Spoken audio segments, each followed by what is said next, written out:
ডিমের ঝোল, ডিমের জানলা অনেক খেয়েছি, তাই আজকে একটু অন্যরকমভাবে আমি এই ডিমের তরকারিটা করলাম।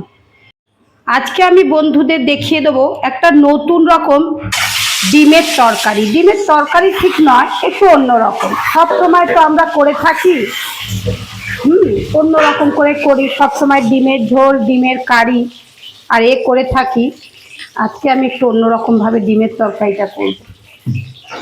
ডিমগুলোকে আমি হালকা করে একটু ভেজে নেব। ডিমটা আমার হালকা করে আমি ভেজে নিলাম। তারপরে এর মধ্যে আমি এই পেঁয়াজটা দিয়ে দেবো। পেঁয়াজটাকে আমি এই পেঁয়াজটাকেও হালকা করে আমি ভেজে নেব। পেঁয়াজগুলো বেশি লাল করলাম না। এই দেখো পেঁয়াজগুলো এবার আমি এরকমভাবে তুলে নিচ্ছি। আর দেবো শুকনো লঙ্কা ফোড়ন। এই মশলাটাতে আমি বেটে রেখেছি আদা, এটা পেঁয়াজ, আদা, রসুন, টমেটো আর এর মধ্যে আমি কাজু বাদাম দিয়েছি। এটাকে আমি একটু লাল লাল করে ভেজে নেব। এবার আমি দিয়ে দেবো এই গুঁড়ো লঙ্কা দেবো আর পরিমাণ মতো নুন। এরপরে আমি দিয়ে দেবো এটাতে দুধ। ডিমের তরকারি আমরা একঘেয়ে হয়ে যাই ওই ডিমের কারি, ডিমের ঝাল খেতে খেতে।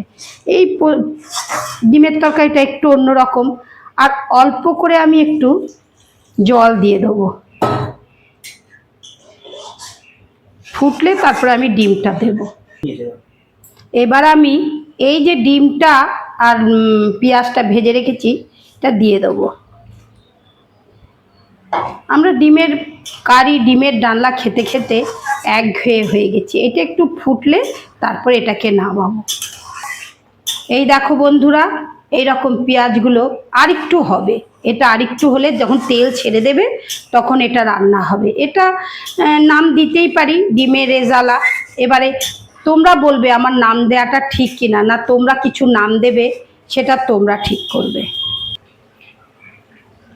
এইবার আমি এই গরম মশলাটা দিয়ে রান্নাটা আমার হয়ে গেছে। এই দেখো বন্ধুরা, এটা একটু অন্যরকম হলো। সবসময় তো ডিমের ডালনা, ডিমের ঝোল, ডিমের কারি অনেক রকমই তো করেছি। এইটা একটু অন্যরকম করে বন্ধুদের এই রান্নাটা আমি দেখালাম। কীরকম হয়েছে তোমরাই বলবে, এটা কীরকম হয়েছে